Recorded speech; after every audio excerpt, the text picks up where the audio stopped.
Welcome back to Rockstock Channel. It is Wednesday, January 29th, and happy Chinese New Year to all who celebrate. Today we are interviewing for the first time Gabriel Rubacha, CEO of NOA Lithium Brines. NOA Lithium has 3 projects under exploration and development in Argentina, the flagship of which is Rio Grande, which was drilled last year to a large 4.7 million tons and a high-grade 525 milligrams per liter maiden resource. Rodney will dig into this asset as well as NOAA's Arizaro and Salinas Grandes projects in a moment. I've known Gabriel for some 7 years since he was on the board of Lithium Americas and held an operating role as CEO of the Minera XR JV with Ganfeng. Minera XR, 45% owned by what is now called Lithium Argentina, is currently near nameplate 40,000 ton production at the Cauchari-Olaroz Salar in Argentina. RK Equity was a strategic advisor to and investor in Lithium Americas from its early days more than 10 years ago. And likewise, we are both a strategic advisor to and hold equity interests in NOA Lithium. But we are not, of course, financial advisors, and nothing in this video should be considered investment advice. Please do your own research and read the disclaimer at the end of this video. As 2025 begins, the lithium narrative toward Salar brines and toward Argentina are quite bullish. Rio Tinto is betting $10 billion on the commodity and country through its $6.7 billion purchase of Arcadium and a $2.5 billion final investment decision at Rincon. Salar brines are generally lower cost, especially to make carbonate, which is the key chemical for LFP battery chemistries. CATL's co-founder said at last week's World Economic Forum that LFP now accounts for 50% of all batteries and may soon account for 70%. In the sense that if you look at the past 3 years, the percentage or the portion of LFP format in EV batteries or in batteries in general, in lithium batteries in general, has increased from about 20% of the total market to today. It's pretty much 50-50. And in the next 3 years, we expect LFP versus NCM, the mix will be more like 70% versus 30%. Argentina, under libertarian Milei, is undergoing a major economic transformation that Mr. Market has not appreciated in the same way it did when Mauricio Macri was in power during the 2016 to 18 lithium bull cycle. But we think that'll change as lithium recovers from the current oversupply and low price period. Unlike some other jurisdictions, Argentina welcomes investment from China, America, and every country, which creates greater competition for high-quality assets. At 525 milligrams per liter, NOAA's Rio Grande project is sufficiently high-grade for a conventional evaporation pond process. In other words, NOAA should not have to rely on direct lithium extraction technology. Looking at the RK Equity scoreboard, NOA Lithium trades on the Toronto Venture Exchange, ticker symbol NOAL. NOAA's stock price is currently around 29 Canadian cents, and it has a market cap of 68 million Canadian dollars, or just under 50 million US dollars. NOAA has a tight share register with 24% held by founders and management, and 35% held by Clean Elements, an investor group which injected 13.5 million Canadian dollars into NOAA in December at a price of 17 cents. Over my 15 years in lithium, covering 4 boom-bust cycles, a large number of Canadian-listed Argentina developers like NOAA have created significant value for shareholders. Ganfeng partnered with Lithium Americas, which later bought Millennial Lithium for $400 million. NEO Lithium was acquired for $770 million by Zijin Mining. Lithium X was acquired for $265 million by Nextview New Energy. And LSC Lithium was bought by Plus Petrol and Alpha Lithium by Tech Petrol. We see similar potential over the medium term for NOAA to replicate the success of these and other Argentina exploration companies.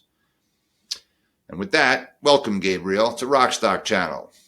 Please give us a bit more of your background before NOAA and Lithium Americas and some of the history of NOAA to date, and then Rodney will dig in with his questions. Okay. Thank you, Howard.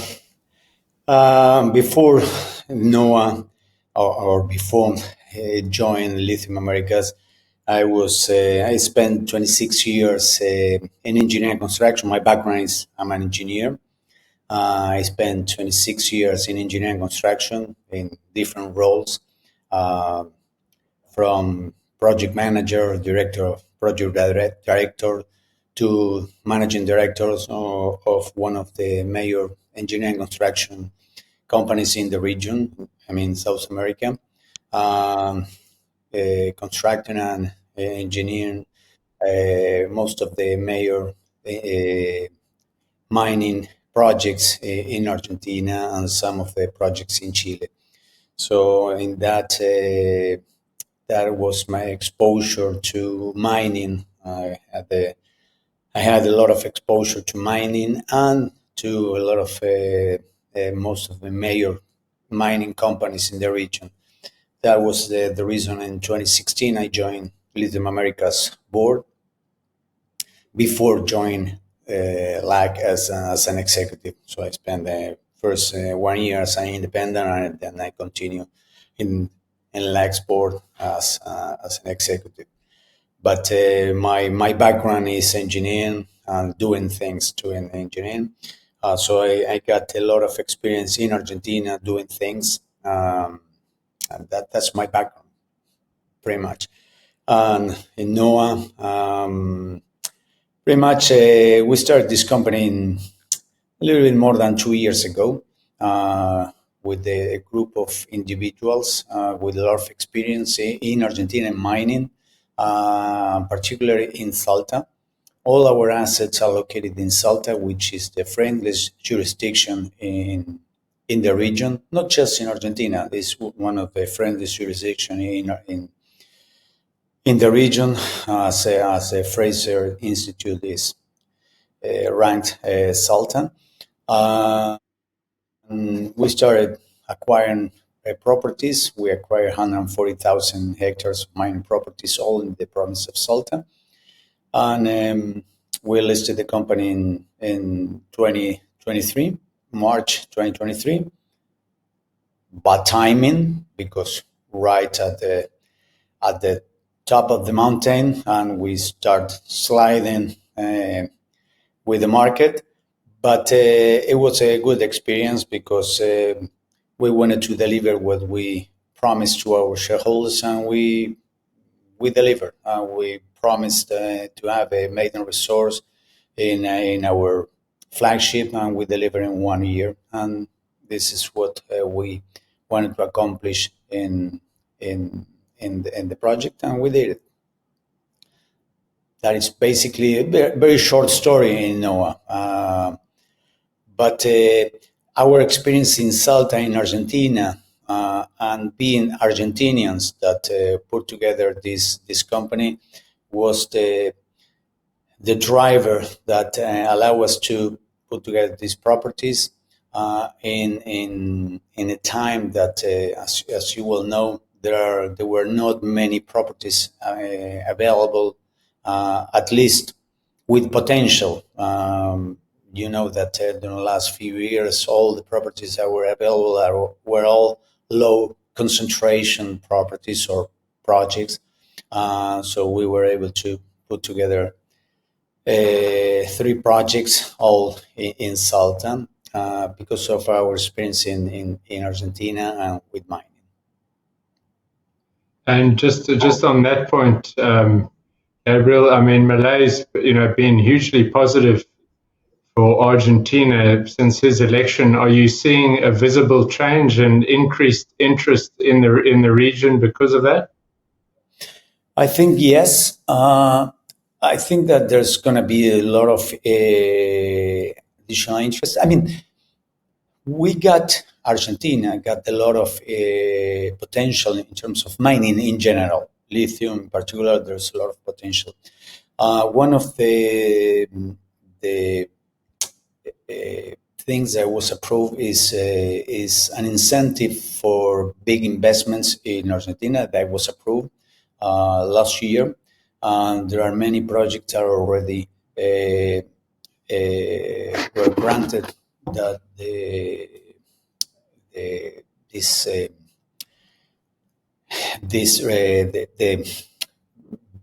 access to this regime it's very beneficial with the benefits in terms of lower taxes. This is a very, very good incentive to big investments in Argentina. In general, mining is one of the activities that is going to be incentivized. But again, lithium is going to be one of the activities, but it's going to be a driver for mining in general. We got a lot of potential in copper as well, and this is going to be very, very important for the development of mining.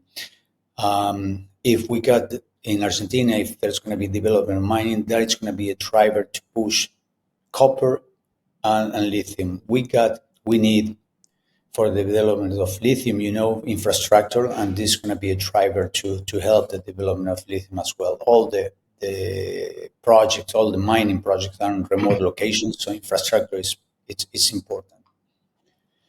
And at the Salta level, if you look, I mean, there's some serious and committed players in the region. You've had Arcadium, and now you've got Rio, Eramet, and others. So this is a proven area for success in deal making. I take it then that relations between people on the ground and local government is very good in that area.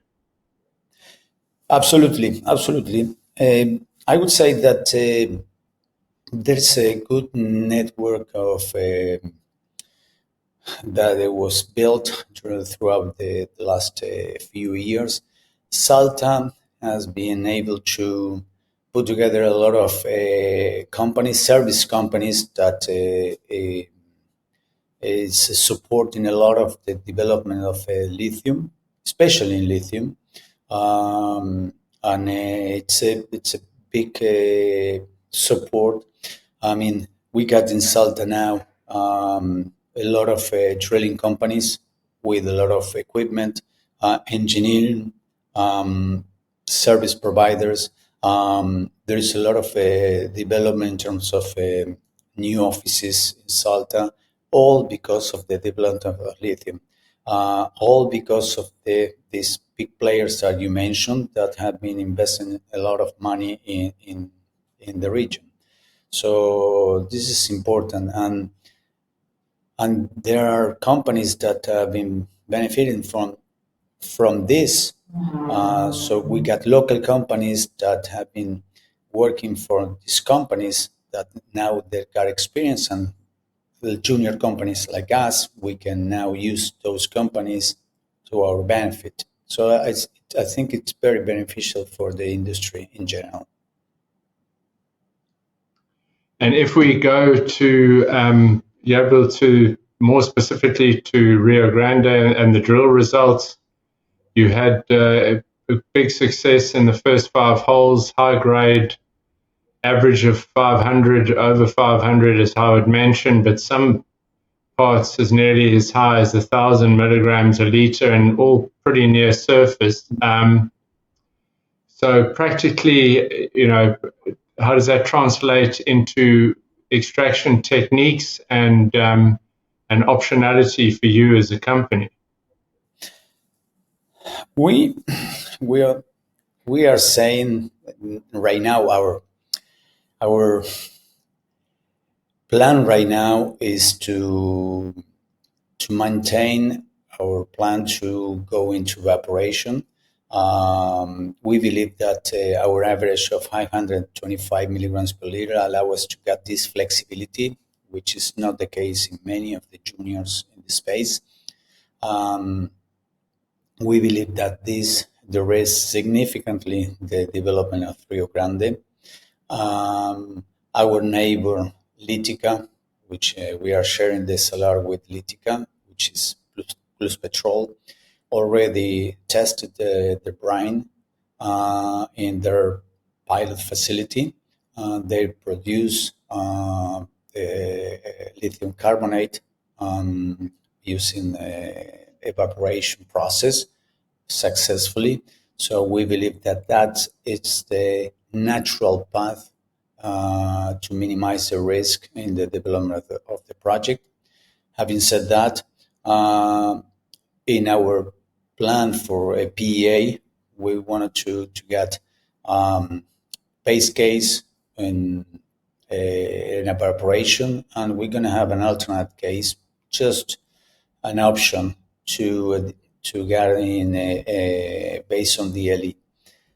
We believe that at some point in time, DLE may be an option, not today, but for the time being, our base case is evaporation. And with your maiden resource just below 5 million tons, but if you look, you've done a very small drilling, a small footprint, so there's potential to drill up and get a far bigger resource. Is that fair to say? Yeah, we believe that we still got potential to increase the resource.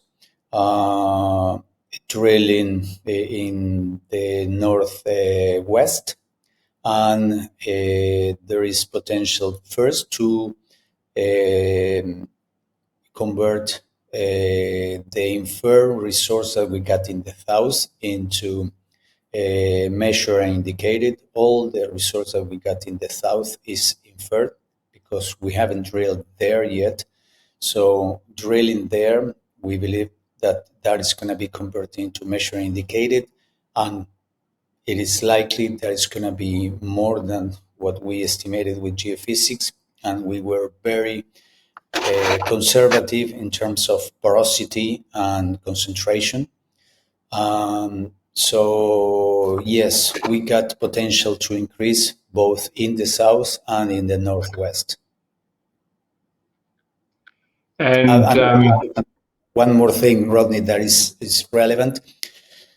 Out of the 4.7 million tons that we got, measured, indicated, and inferred, again, one differentiator that we got among our peers is that 2.7 million is measured, indicated, is not inferred. This is a big differentiator that we got. We got most of our resource is measured, indicated. So, of course, as you grow that, then the question is, in terms of, I guess, as you go to PA and production volumes, one will start to look more specifically at infrastructure. Salinas, Grandes, and Arizaro look like, they have good infrastructure. What is it like infrastructure-wise around Rio Grande? Rio Grande got the same access road that goes to Ganfen's Mariana's project. It's the same access that goes to Mariana, the same access that goes to Litica's project. So in terms of access, it's pretty much the same. And there are two projects to build power lines to supply power to the projects in this region. So we are confident that by the time that we're gonna be constructing this project, one or two of those power lines are gonna be operating. So for the time being, the infrastructure is not as good as in Salinas Grandes, but we are confident that the power lines are going to be around by the time we're going to start construction for the project.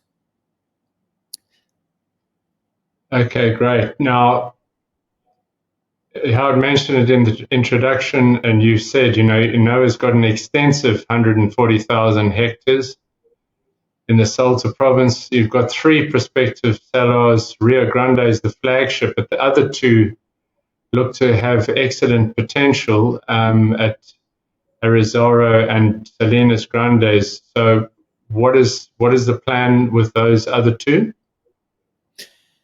In Arizaro, we got almost 80,000 hectares, just to put the perspective. Rio Grande, we got 37,000 hectares. In Arizaro, we got almost twice as much surface. Arizaro is a little bit more complex in terms of geology. Arizaro, in terms of concentration, based on the different companies that have been drilling there, is got lower concentration. So we decided last year to look for a partner there. So we believe that the best option there is to develop with somebody else that may take this project for construction. This is Arizaro and Salinas Grandes. Our plan for Salinas Grandes, which is a smaller project, we got 10,000 hectares there, is to start there once we are more advanced in Rio Grande. So our idea is to focus right now in Rio Grande, and once we got more progress in Rio Grande, start the development on Salinas Grandes. All our properties in Salinas are located in Salta, which is more easier in terms of less problems with the communities than in Jujuy. So we are confident that it's going to be an easier path forward in Salinas Grandes. The other benefit that got Salinas Grandes is something that you mentioned before. Salinas Grandes is much closer to the city of Salta. Infrastructure there is much better. And also, based on previous exploration in Salinas Grandes, both concentration and the chemistry is pretty good. So that's why we wanted to, once we got more development there in Rio Grande, start the exploration in Salinas. That is our plan with the other two projects. Okay, great. And with Rio Grande, what are the key milestones that you're looking to achieve in the next 6 to 12 months? First of all is our PA. Our main milestone during this year is a PA that we plan to deliver it during Q3 this year. We are working already on that. That's our main milestone on Rio Grande.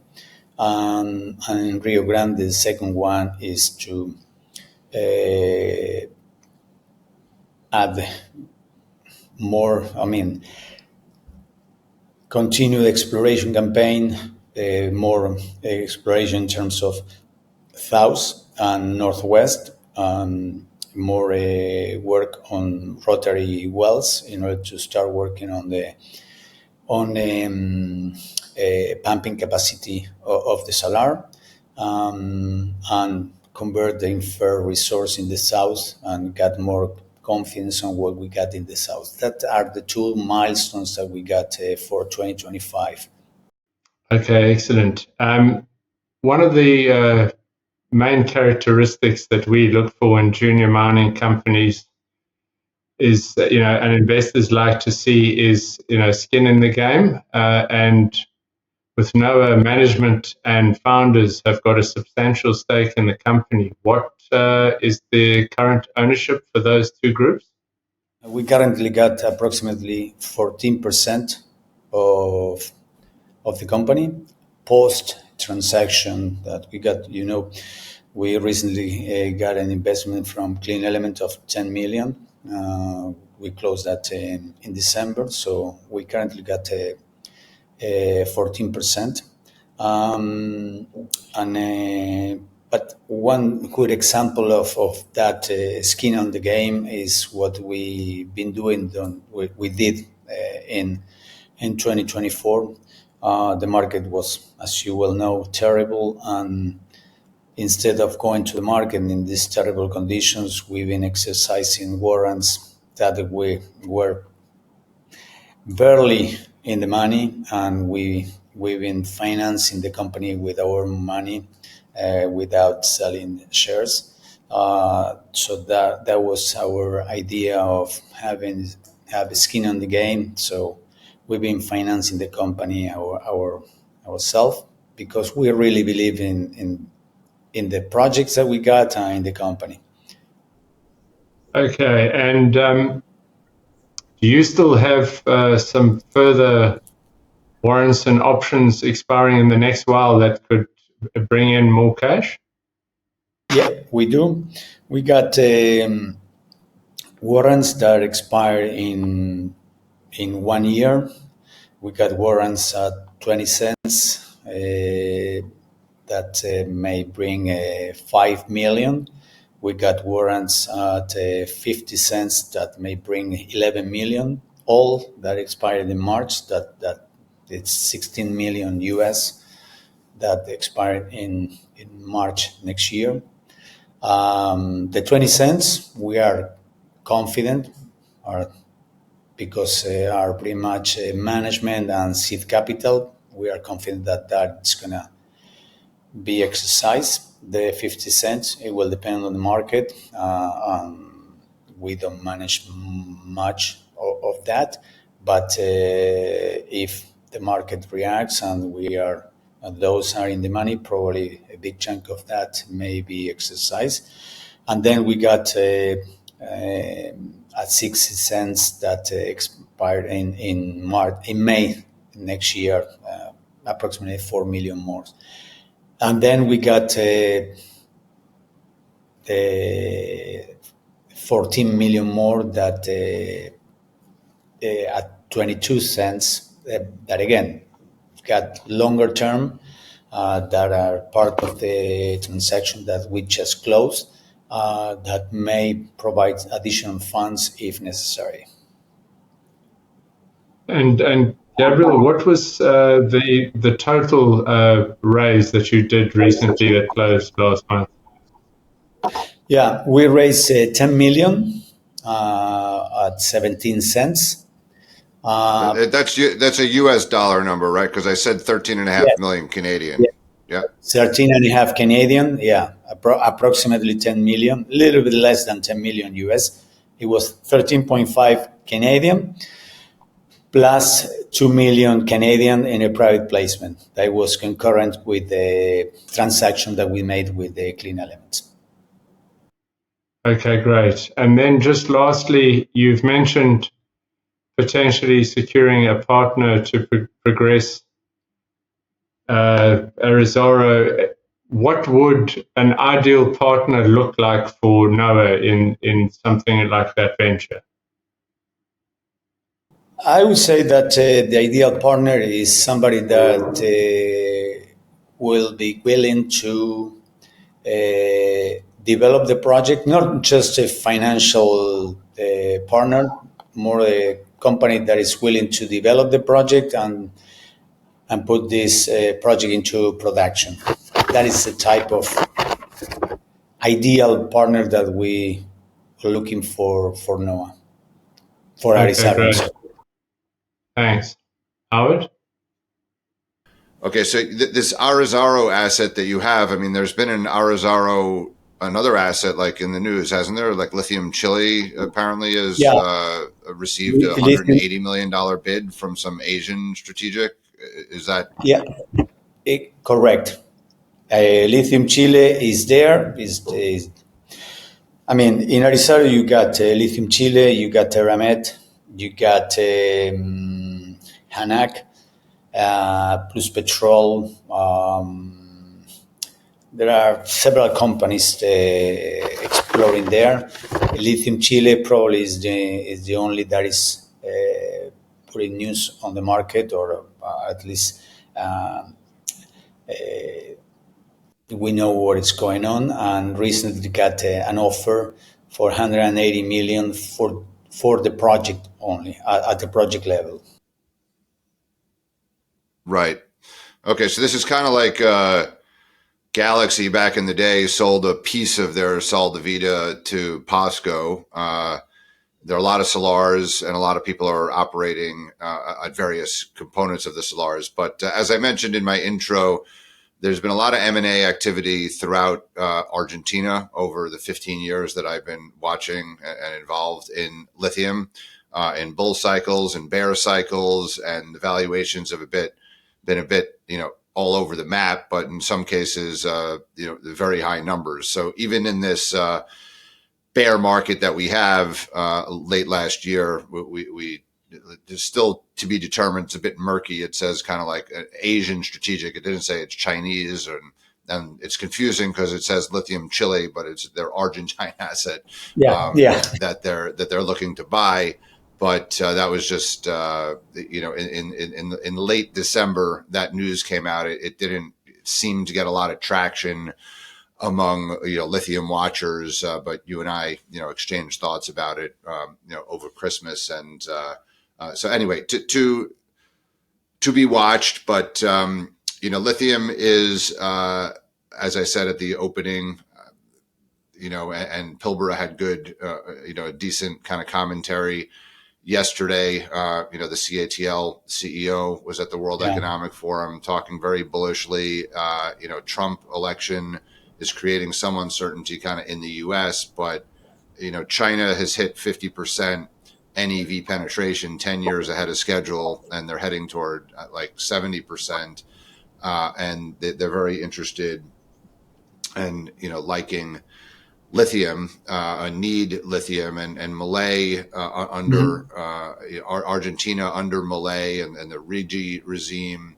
I just think that there's a lot of companies that a lot of investors are not paying sufficient attention to what's happening in Argentina, but that will change. And there's scarcity value. There's not that many companies because so many have been acquired. There are very few ways to play Argentine or conventional, Argentine salars. You have Lithium Argentina, you have Galan, you have yourself. I guess you have Lithium Chile, and there's a few others. But you're a bit of a new kid on the block, Gabriel. You started this company in a bear market, but the good thing is in the bull markets, a lot of the Argentine salars got bid up. So a lot of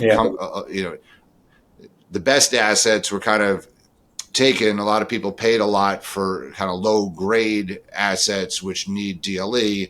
It looks like you've acquired some high quality, high concentration brines at not a super high price. So at less than 50 million US market cap, if you follow the path of the companies I mentioned, anywhere, 250 million was, Lithium X, Millennial was 400 million.